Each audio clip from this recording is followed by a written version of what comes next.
This is such a stupid media narrative that they're coming here tomorrow because Trump is going to bully Zelensky into a bad deal. They're full-time war machine. They have a lot of people. It continues to churn through people. Not saying any of this is admirable. I'm saying that this is the reality of the war that we're facing. It's a meat grinder, and they just have more meat to grind. He said there would be severe consequences if he didn't agree to one. He said he'd walk out in 2 minutes. He spent 3 hours talking to Vladimir Putin, and he did not get one. Our goal here is not to stage some production for the world to say, oh, how dramatic, he walked out. Our goal here is to have a peace agreement, to end this war. We begin with Secretary of State Marco Rubio, who attended those talks in Anchorage. Good morning to you, Mr. Secretary. Good morning. Thank you.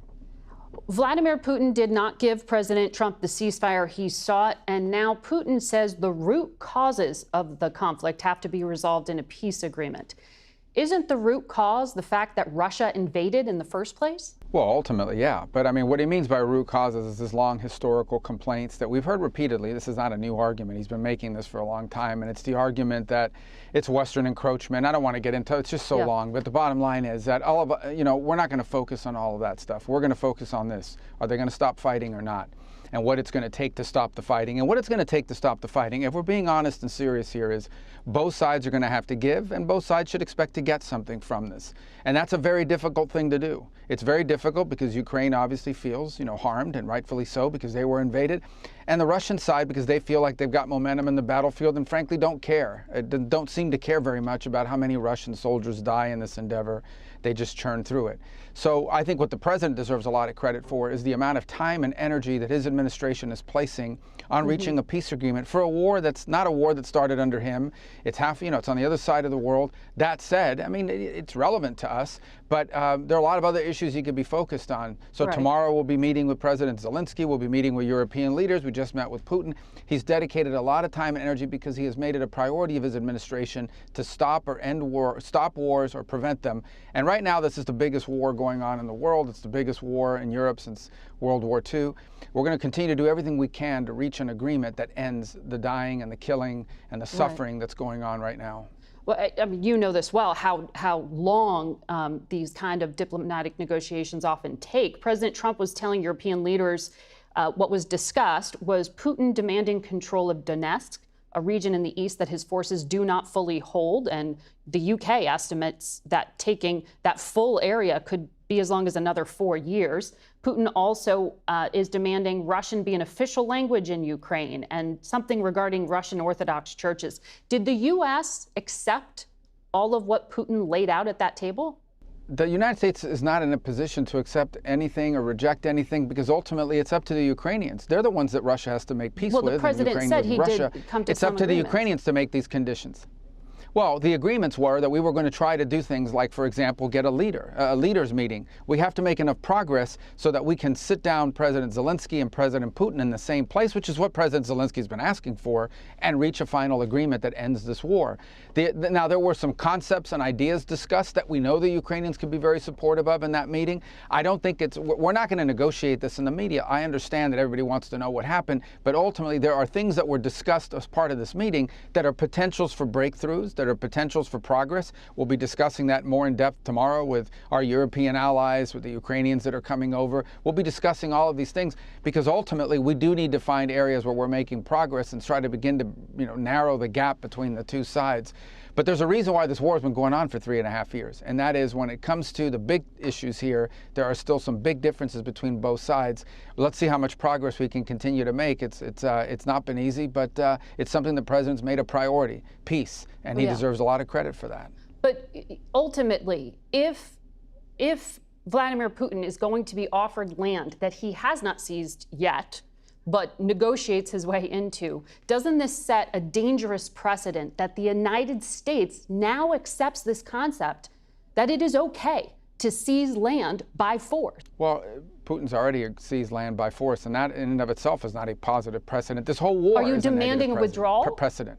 Well, again, in order to have a deal here to reach the end of this conflict, both sides are going to have to make concessions. That's just a fact. Does that mean in any negotiation, where Russian forces are? No, but this is not about acceptance. This is about what Ukraine can accept and what Russia can accept. They both have to accept it. Otherwise, there won't be a peace deal. Okay? If there aren't concessions, if one side gets everything they want, that's called surrender. That's called the end of the war through surrender. And that's not what we're close to doing, because neither side here is on the verge of surrender or anything close to it. So in order for there to be a peace deal, this is just a fact. We may not like it. It may not be pleasant. It may be distasteful. But in order for there to be an end of the war, there are things Russia wants that it cannot get, and there are things Ukraine wants that it's not going to get. Both sides are going to have to give up something in order to get to the table, in order to make this happen. That's just the way it is. And I mean, the sooner we accept that, that's the reality. Now, what those things are is going to be up to both sides. There's no conditions that can be imposed on Ukraine. They're going to have to accept things, but they're going to have to get things too.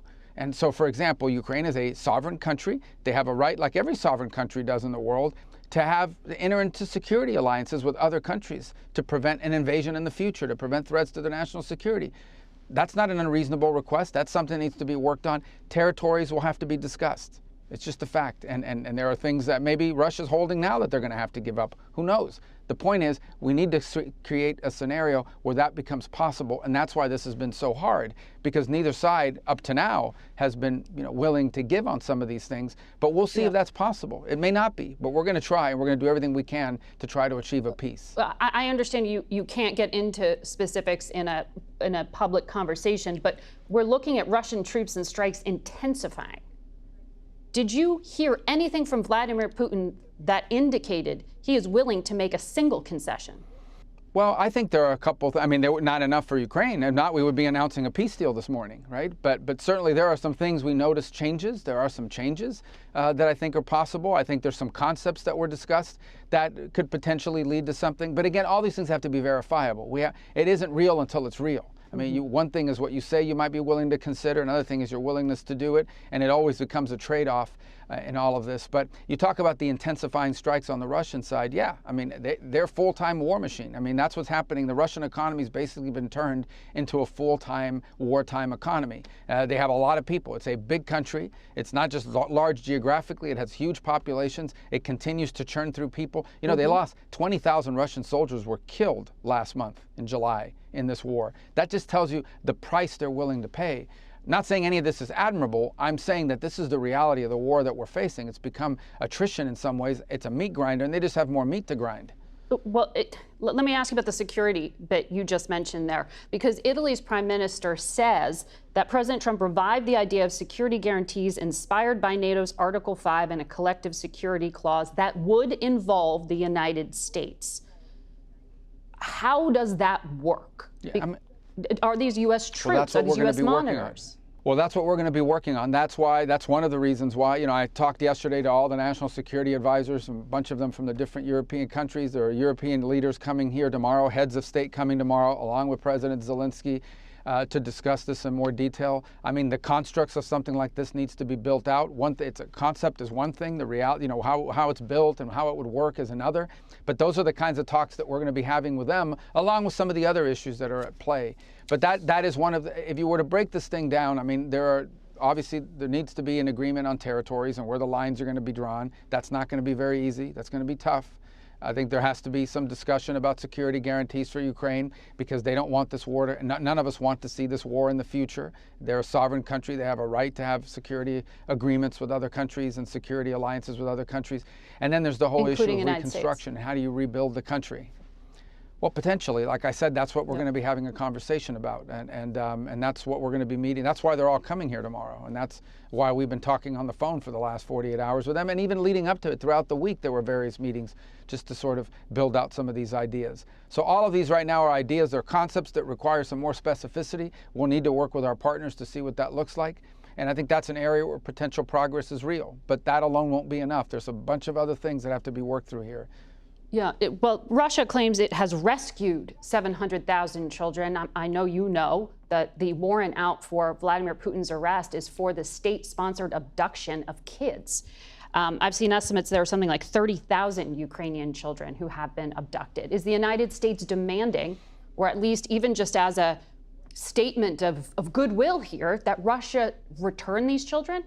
Yeah, I mean, we've repeatedly raised that issue in every forum possible, and those have also been, by the way, topics of discussion, not just in our meetings with the Ukrainians, but in the negotiations and talks that were going on between Ukraine and Russia at the technical level. These talks were going on in Turkey, as an example. Turkey over the last few months. Yeah, nothing so far from the Russians. That's been a topic of discussion as well. Well, it's unfortunate. Children should be returned to their families. On that position, I don't think there's any ambiguity on our side. And they shouldn't even be, a bargaining chip in regards to a broader negotiation. But it's just one more element of how tragic this war is. After 3.5 years, this war is getting worse. It's not getting better. You've made the point about the uptick in strikes. This is a war. It's going to get worse. It's not going to get better. And that's why the president is investing so much time in bringing this to an end. And by the way, everyone is begging us to be involved in this. The Europeans want us involved. The Ukrainians want us involved. Obviously, the Russians want us involved because the president is the only leader in the world. If this is possible, he's the only one that can help make it happen. Well, he's got the leverage over Vladimir Putin if he wanted to crush his economy or at least do more damage to it. But you have held off on those secondary sanctions. President Trump told Fox News his advice to President Zelensky is make a deal. Russia's a very big power, and they're not. There is concern from the Europeans that President Zelensky is going to be bullied into signing something away. That's why you have these European leaders coming as backup tomorrow. Can you No, it isn't. That's not why they're them? coming as back. That's not true. No, but that's not why that's not true. They're not coming here tomorrow to keep Zelensky from being bullied. They're well, not that coming. February in fact, Oval Office they're coming meeting here in tomorrow front of television cameras where President Zelensky Do you know how many meetings we've had down. since then? Oh, no, I know. And I was just up in Alaska watching the one with Vladimir Putin where a red carpet rolled out. No, but for the with Russian leader. Zelensky, we've had more meetings. We've had one meeting with Putin and like a dozen meetings with Zelensky. But that's not true. They're not coming here tomorrow to keep Zelensky from being bullied. They're coming here tomorrow because we've been working with the Europeans. We talked to them last week. There were meetings in the UK over the previous weekend. And they said President Trump was going to demand a ceasefire. As early as Thursday. No. But you said that they're coming here tomorrow to keep Zelensky from being bullied. They're not coming here tomorrow. Oh, this is such a stupid media narrative that they're coming here tomorrow because Trump is going to bully Zelensky into a bad deal. We've been working with these people for weeks on this stuff. They're coming here tomorrow because they chose to come here tomorrow. We invited them to come. We invited them to come. The president invited them to come. But the president told those European leaders last week that he wanted a ceasefire. The president went on television, said he would walk out of the meeting if Vladimir Putin didn't agree with one. He said there would be severe consequences if he didn't agree to one. He said he'd walk out in 2 minutes. He spent 3 hours talking to Vladimir Putin, and he did not get one. So there's some mixed obviously messages. Things happened during that meeting. Well, because obviously look, our goal here is not to stage some production for the world to say, oh, how dramatic, he walked out. Our goal here is to have a peace agreement, to end this war, okay? And obviously we felt, and I agreed, that there was enough progress, not a lot of progress, but enough progress made in those talks to allow us to move to the next phase. If not, we wouldn't be having Zelensky flying all the way over here. We wouldn't be having all the Europeans coming all the way over here. Now understand and take with a grain of salt, I'm not saying we're on the verge of a peace deal, but I am saying that we saw movement, enough movement to justify a follow-up meeting with Zelensky and the Europeans, enough movement for us to dedicate even more time to this. You talk about the sanctions. Look, at the end of the day, if peace is not going to be possible here, and this is just going to continue on as a war, people will continue to die by the thousands. The president has that option to then come in and impose new sanctions. But if he did this now, the moment the president puts those additional sanctions, that's the end of the talks. You've basically locked in at least another year to year and a half of war and death and destruction. We may unfortunately wind up there, but we don't want to wind up there. We want to wind up with a peace deal that ends this war so Ukraine can go on with the rest of their lives and rebuild their country and be assured that this is never going to happen again. That's the goal here. We're going to do everything possible to make that happen if it's doable. It will require both sides to make concessions. It will require both sides to get things they're asking for. That's how these deals are made, whether we like it or not. Before I let you go quickly, why did the State Department just announce that they're halting visitor visas for all Gazans coming here for medical aid? Why would some of these kids, for example, who are coming to hospitals for treatment be a threat? Well, first of all, it's not just kids. It's a bunch of adults that are accompanying them. Second, we had outreach from multiple congressional offices asking questions about it.